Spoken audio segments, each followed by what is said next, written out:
अब की बार मैंने अभी मुझे एक पत्रकार मित्र ने पूछा, अब की बार मैंने कहा 150 पार। कोई गलत तो नहीं कह दिया? अब की बार 150 पार, उसमें हम कहीं पीछे ना रह जाए। 150 पार में कोई सीमा नहीं होती। यहाँ के एक कांग्रेस नेता हैं, उन्होंने कहा कि हम मोदी जी को उनकी औकात बता देंगे। आप बताइए, मोदी जी का अपमान है कि पूरे गुजरात का, पूरे हिंदुस्तान का अपमान है? आप ध्यान रखना, मैं बता रहा हूं कि इसे एक इनकी अपमानजनक भाषा का ब्याज के साथ गुजरात वासियों आप तो जवाब देना ही, ब्याज के साथ हिसाब चुकता करना। लेकिन 2024 में पूरा हिंदुस्तान का इस अपमानजनक भाषा का कमल का फूल खिला करके इनको जवाब देने का काम करेगा। आपको याद होगा जब चुनाव होता है तो बाबा भगवान सोमनाथ के मंदिर में जाते हैं, बाबा विश्वनाथ जी के मंदिर में भी जाते हैं, भगवान राम के मंदिर में भी जाते हैं, हनुमान जी के मंदिर में भी जाते हैं।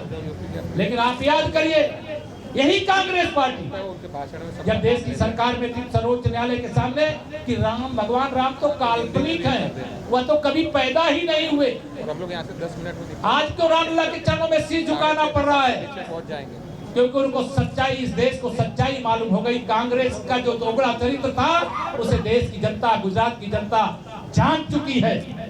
इससे कांग्रेस मुक्त भारत हो रहा है। उत्तर प्रदेश में 2 विधायक बने कांग्रेस, वो भी एक्सीडेंटल।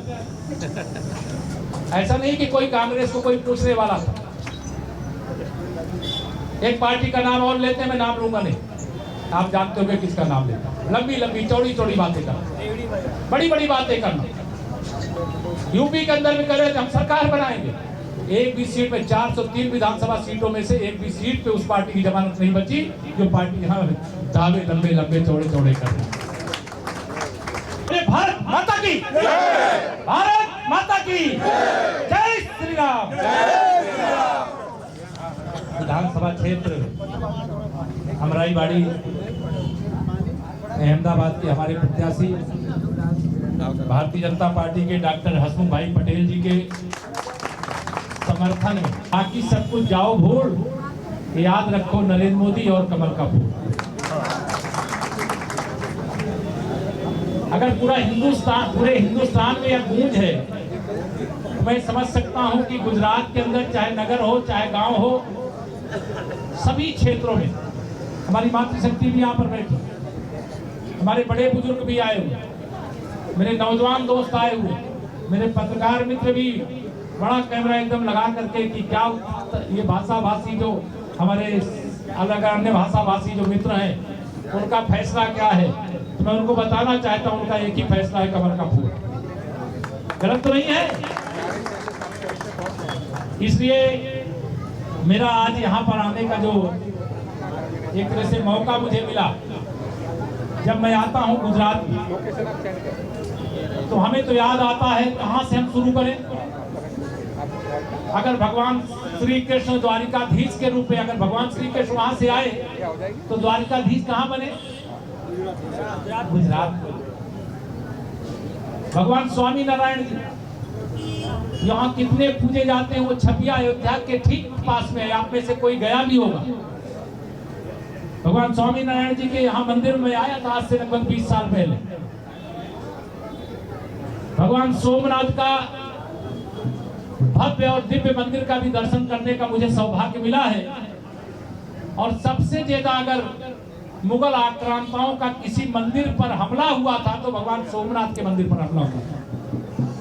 और आजादी के बाद सबसे पहला काम, जिन्हें गुजरात ही नहीं पूरा हिंदुस्तान लौह पुरुष के नाते जानता है, भारत रत्न सरदार वल्लभ भाई पटेल जी का संकल्प क्या था कि आजादी प्राप्त हुई है, भगवान सोमनाथ के मंदिर के बिना हमारी आजादी अधूरी। जब मैंने वहां के मंदिर का दर्शन किया, भगवान सोमनाथ का उस समय रामलला की जन्मभूमि पर मंदिर निर्माण के कोई आसार नजर नहीं आते थे। आपसे मैं पूछता हूं कि अगर लौह पुरुष सरदार वल्लभ भाई पटेल नहीं होते तो क्या भगवान सोमनाथ का मंदिर बन जाता क्या? और अगर माननीय नरेंद्र मोदी जी देश के प्रधानमंत्री बनाने के लिए आपने नहीं दिया होता तो क्या अयोध्या में रामलला का मंदिर बन पाता क्या? जय श्री राम। जिस जम्मू कश्मीर के अंदर हमारे हजारों भाई बहन बलिदान हो गए, आतंकवादियों के गोली के शिकार हो गए, उस जम्मू कश्मीर से धारा 370-35 से अगर देश के प्रधानमंत्री माननीय नरेंद्र मोदी जी और देश के गृह मंत्री माननीय अमित शाह जी नहीं होते तो क्या धारा 370 समाप्त हो पाती? क्या अगर गुजरात के लाल को आपने काशी में सांसद बनकर के देश की सेवा करने के लिए नहीं भेजा होता तो बाबा विश्वनाथ का धाम में नहीं जानता आप में से कोई गया कि नहीं गया, लेकिन भगवान सोमनाथ के धाम की तरह बाबा विश्वनाथ का धाम काशी में भी बनकर के तैयार हो गया। और इतना ही नहीं कि केवल हम मंदिर बना रहे हैं, देश की सुरक्षा का मामला हो, गरीब के जीवन में परिवर्तन का मामला हो, किसानों की आमदनी बढ़ाने का मामला हो, नौजवानों के उज्जवल भविष्य का मामला हो, जहां भाजपा वहां सुशासन, जहां भाजपा वहां विकास, जहां भारतीय जनता पार्टी सरकार में है। आप पूरे हिंदुस्तान के अंदर जिन राज्यों में भाजपा की सरकार है, एक बार नहीं बार बार चुन करके आती है, और जहां कांग्रेस की सरकार वहां एक बार चुन जाती है तो दोबारा चुन करके नहीं आती। आप सबको मैं यहाँ पर आह्वान करने के लिए, अपील करने के लिए आया हूँ, केवल अहमदाबाद ही नहीं, गुजरात ही नहीं, गुजरात पूरे गुजरात के अंदर जो हमारे अन्य भाषा भाषी किसी भी राज्य के होंगे, आज किसके हाथ में देश का भविष्य सुरक्षित दिखाई देता? माननीय नरेंद्र मोदी जी के हाथों में आज देश का भविष्य सुरक्षित है, देशवासियों का भविष्य सुरक्षित है। दुनिया के किसी मंच पर मैं मानता हूं कि अगर माननीय नरेंद्र मोदी जी का सम्मान होता है तो पूरे हिंदुस्तानियों का सम्मान होता है, पूरे गुजरातियों का सम्मान होता है। ये सदा ध्यान में रखना चाहिए। और यह विधानसभा का चुनाव 2022 में हो रहा है, किस प्रकार के मुद्दे उभारे जा रहे हैं, किस प्रकार से माननीय नरेंद्र मोदी जी के प्रति अपमानजनक शब्दों का प्रयोग किया जा रहा है। आज मैं इस कार्यक्रम के माध्यम से सवाल करना चाहता हूं कांग्रेस, बताए भारत रत्न लौह पुरुष सरदार वल्लभ भाई पटेल की जो सबसे विश्व की सबसे विशाल प्रतिमा यहां पर स्थापित की गई है, ऐसी दुनिया में किसी और महापुरुष की किसी देश में इतनी ऊंची प्रतिमा नहीं है। लेकिन क्या कभी श्रीमती सोनिया गांधी जी, क्या कभी श्री राहुल गांधी जी, क्या कभी श्रीमती प्रियंका वाड्रा जी या कांग्रेस के जो वर्तमान अध्यक्ष, कभी इनके वर्तमान अध्यक्ष जी कभी सरदार पटेल के चरणों में शीश झुकाने के लिए गए? क्या राष्ट्रपिता महात्मा गांधी के नाम का उपयोग करके, देश को गुमराह करके, देश को लूटने का और भ्रष्टाचार करने का जो काम किया, एक मंत्र मेरे माननीय मोदी जी ने दिया देश के लिए, गुजरात के लिए, वो देश के लिए, सबके लिए शामिल है, सबका साथ सबका विकास। और उन्होंने जो एक मंत्र और दूसरा बोला था, वह मंत्र नहीं था, वह इस देश के साथ जो लूट का काम करने वाले हैं उनके लिए संदेश था कि न खाऊंगा और न खाने दूंगा, और जिसने भी खाया है उसको भी निकाल करके जिनका खाया उन तक पहुंचा देने का काम कर दूंगा। ये हो रहा है तो आज हाहाकार मचाते हैं। अगर भ्रष्टाचार किया तो जांच नहीं होगी, किसी ने अपराध किया तो उसे सजा नहीं मिलेगी। आज उस दिशा में जब देश आगे बढ़ रहा है तो इस देश के तमाम ऐसे राजनीतिक दल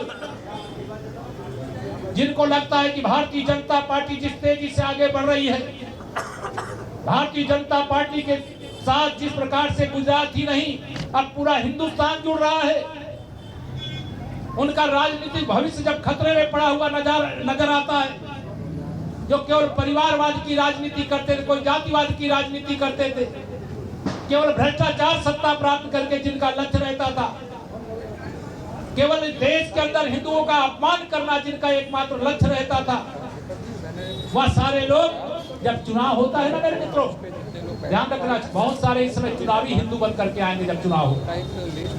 आपको याद होगा जब चुनाव होता है तो बाबा भगवान सोमनाथ के मंदिर में जाते हैं, बाबा विश्वनाथ जी के मंदिर में भी जाते हैं, भगवान राम के मंदिर में भी जाते हैं, हनुमान जी के मंदिर में भी जाते हैं। लेकिन आप याद करिए, यही कांग्रेस पार्टी जब देश की सरकार में थी सर्वोच्च न्यायालय के सामने कि राम, भगवान राम तो काल्पनिक है, वह तो कभी पैदा ही नहीं हुए, हम लोग यहाँ से 10 मिनट में आज तो रामलला के चरणों में शीश झुकाना पड़ रहा है, पहुँच जाएंगे, क्योंकि उनको सच्चाई, इस देश को सच्चाई मालूम हो गई कांग्रेस का जो दोगला चरित्र था उसे देश की जनता, गुजरात की जनता जान चुकी है। इसे कांग्रेस मुक्त भारत हो रहा है। उत्तर प्रदेश में 2 विधायक बने कांग्रेस के, वो भी एक्सीडेंटल।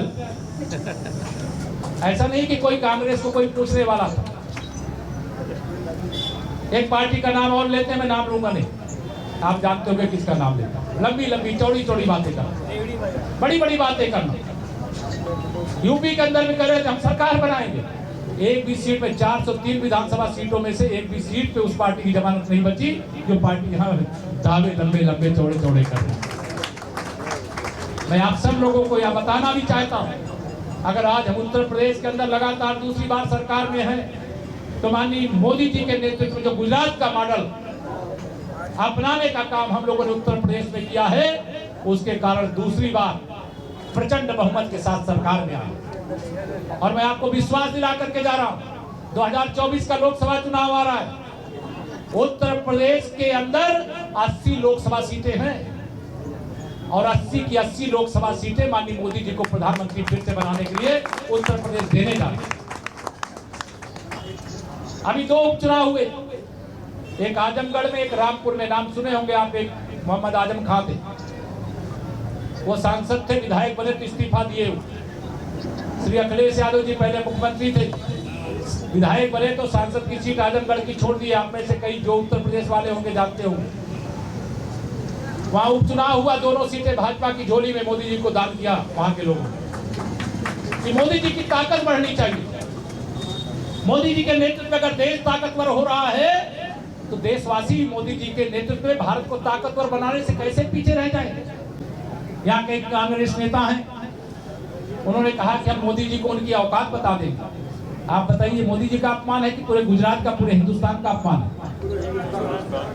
आप ध्यान रखना, मैं बता रहा हूं कि इसे एक इनकी अपमानजनक भाषा का ब्याज के साथ गुजरात वासियों आप तो जवाब देना ही, ब्याज के साथ हिसाब चुकता करना। लेकिन 2024 में पूरा हिंदुस्तान का इस अपमानजनक भाषा का कमल का फूल खिला करके इनको जवाब देने का काम करें। 8 यहाँ 3 दिसंबर और 5 दिसंबर को मतदान है। यहाँ 1 और 5, यहाँ 5 को है, 1 और 5, यहाँ 5 को है, यहाँ 5 तारीख को मतदान है। 8 तारीख को वोटों की गिनती होगी। मेरी आप सबसे यही प्रार्थना, कभी कोई काम हो, जो मेरे यूपी वाले हो या देश में, तो हर हिस्से में भारतीय जनता पार्टी और गुजरात के कारण ये भी कहने मुझे कोई संकोच नहीं, अगर मोदी जी और अमित शाह जी की जोड़ी या राम लक्ष्मण की जोड़ी की तरह सरकार और संगठन का नेतृत्व नहीं करती तो शायद हम देश में इतनी ताकत के साथ, पूर्ण बहुमत के साथ 273 का लक्ष्य है। आपकी बार 272 प्लस कहते थे हम लोग, याद है आप लोगों को? 272 प्लस, और अब फिर 300 पार हो गए। और मैं आपको बता रहा हूं, आप सब अपनी ताकत दिखाने में पीछे रहोगे नहीं, मैं जानता हूं, क्योंकि आपसे देश सीखता है। गुजरात के अंदर जो विकास का मॉडल खड़ा हुआ, आज वो हिंदुस्तान की हर राज्य सरकार उस मॉडल को अपनाना चाहती है, चाहे भाजपा की हो, चाहे भाजपा विरोधियों की हो। लेकिन जो भाजपा विरोधी हैं, जब वो मॉडल अपनाते हैं तो उनको भ्रष्टाचार के नाम पे जो उनकी जेब गर्म करना चाहिए, उनके तिजोरियों में जो सोने की सिल्लियां और नोटों की गड्डियां होनी चाहिए, वो मॉडल अपनाने के कारण वह उनको प्राप्त नहीं होता। जब उनको वह प्राप्त नहीं होता तो वो मॉडल छोड़ देते हैं और ऐसे मॉडल अपनाते हैं जिससे राज्य पीछे चले जाते हैं, देश पीछे चला जाता है। आज देश आगे बढ़ रहा है, प्रदेश आगे बढ़ रहे हैं। मैं आप सब गुजरात वासियों से और विशेष तौर से इस विधानसभा क्षेत्र के हमारे प्रत्याशी डॉक्टर हसमुख भाई जी को विजयी बनाते हुए, पूरे अहमदाबाद की सभी सीटों पे भाजपा प्रत्याशियों को विजयी बनाते हुए, अब की बार मैंने अभी मुझे एक पत्रकार मित्र ने पूछा, अब की बार मैंने कहा 150 पार। कोई गलत तो नहीं कह दिया? अब की बार 150 पार, उसमें हम कहीं पीछे ना रह जाए। 150 पार में कोई सीमा नहीं होती। जब मैं 2017 में प्रदेश अध्यक्ष था उत्तर प्रदेश में भाजपा का, आदरणीय मोदी जी, आदरणीय अमित शाह जी ने मुझे उत्तर प्रदेश के अध्यक्ष के नाते बागडोर सौंपी। मुझे पत्रकारों ने सवाल किया कि कैसे बोलो अपनी बात। मैंने कहा 300 पार। लोग हंसते थे कि उत्तर प्रदेश में जिनके 40 विधायक वो 300 पार की बात कैसे कर रहे हैं। लेकिन उनको नहीं मालूम था कि माननीय नरेंद्र मोदी जी के नेतृत्व के प्रति जो भरोसा, भारतीय जनता पार्टी के प्रति जो भरोसा 2014 में यूपी की जनता ने दिखाया और 80 में से 73 सांसद जिता करके, मैं भी सांसद बन करके आया था 2014, 73 सांसद जिता करके भेजा। वह भरोसा अपने दिल दिमाग में बैठा करके लोगों ने रखा था।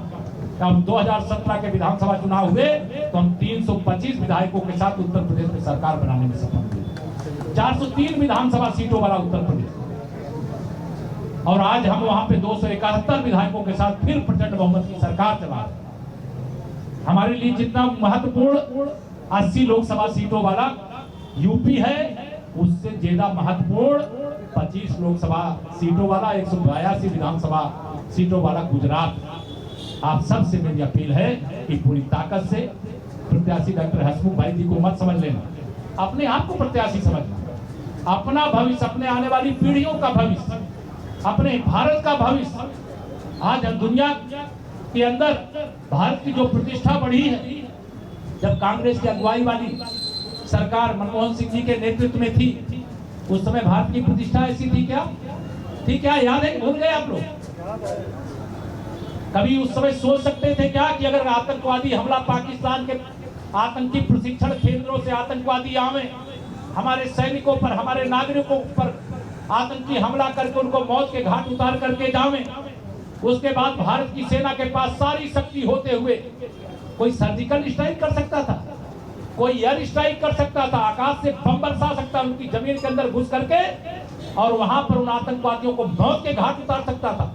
ये 56 इंच के सीने वाले जो नरेंद्र मोदी जी को आपने दिया है, उसके कारण यह सब हो पाया। मैं आप सबको यह अपील करना चाहता हूं, आज देश की सीमाएं सुरक्षित है, विश्व में भारत की प्रतिष्ठा बढ़ी है। जम्मू कश्मीर से धारा 370 सदा के लिए स्वाहा कर दी गई, समाप्त कर दी गई है। अयोध्या में रामलला जिनके अस्तित्व को कांग्रेस नकारती थी, आज भव्य मंदिर का निर्माण वहां तीव्र गति से आगे बढ़ रहा है। भगवान सोमनाथ के मंदिर की तरह बाबा विश्वनाथ जी का धाम बन करके तैयार हो गया। मैं आप सबको आमंत्रण करता हूं, 5 दिसंबर तक वोट डालने का काम कर लीजिए, 8 दिसंबर को कमल खिला करके आप सब उत्तर प्रदेश आइए, आपका आमंत्रण, स्वागत है। और जब आइएगा, यह भी मैं कह रहा हूं, आप जरूर बताइएगा, यहाँ सब पार्टी के वरिष्ठ नेतागण बैठे, हमारे जो भाषाभाषी सेल के संयोजक हैं, हमारे सब प्रदेश कार्य समिति के सदस्य हैं, यहाँ महानगर के, इधर के नगर के सब पदाधिकारी हैं, सबको बता करके आप आइएगा, आपका हार्दिक स्वागत और अभिनंदन करेंगे। 2019 में आपको याद होगा, प्रयागराज में कुंभ का मेला हुआ, 24 करोड़ लोग संगम, प्रयागराज के संगम में डुबकी लगाने आए और देश के प्रधानमंत्री माननीय नरेंद्र मोदी जी ने राष्ट्रपिता महात्मा गांधी जी के सपनों को साकार करने वाला स्वच्छ भारत, स्वस्थ भारत का मंत्र दिया। जब पूरे कुंभ मेला क्षेत्र को देखा और मेला क्षेत्र को देखने के बाद उन्होंने देखा कि गंदगी कहीं दिखाई दूर दूर तक नहीं दे रही, तो उन्होंने जमीन पर बैठ करके सफाई करने वाले सफाई कर्मचारियों के चरण धो करके उनको सम्मान दे करके कहा था, हम सब देशवासी, हम सब गुजरातवासी देश को स्वच्छ रखने की दिशा में अपने कर्तव्य का पालन करें।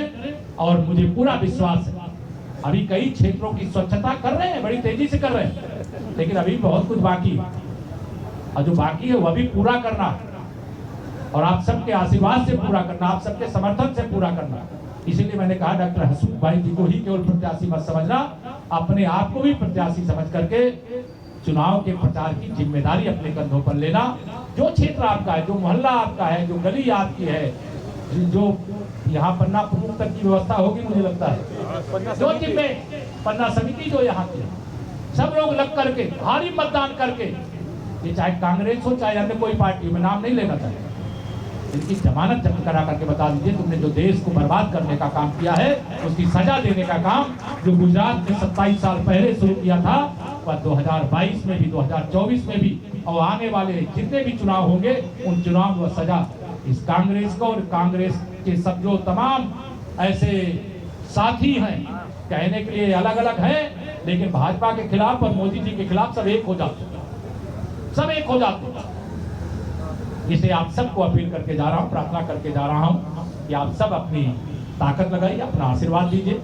मुझे बताया गया है 15 मिनट बोलना था, मैंने आप सबके सामने अपना निवेदन किया, कुछ बातें रह गई होंगी, लेकिन डॉक्टर साहब से मैं जरूर ये निवेदन करूंगा कि जब यहाँ चुनाव परिणाम आप सबके आशीर्वाद से आएगा ही, सरकार बन जाएगी, चाहे आप पहले आवे तीर्थ यात्रा दर्शन करने के लिए, मैं आपका स्वागत करूंगा, और चाहे आप जीतने के बाद और जिताने के बाद मुझे बुलाएंगे तो मैं भी आपके बीच में आकर के मिठाई खाने आऊंगा। बहुत बहुत धन्यवाद। भारत माता की जय श्री राम, जय श्री राम, बहुत बहुत धन्यवाद।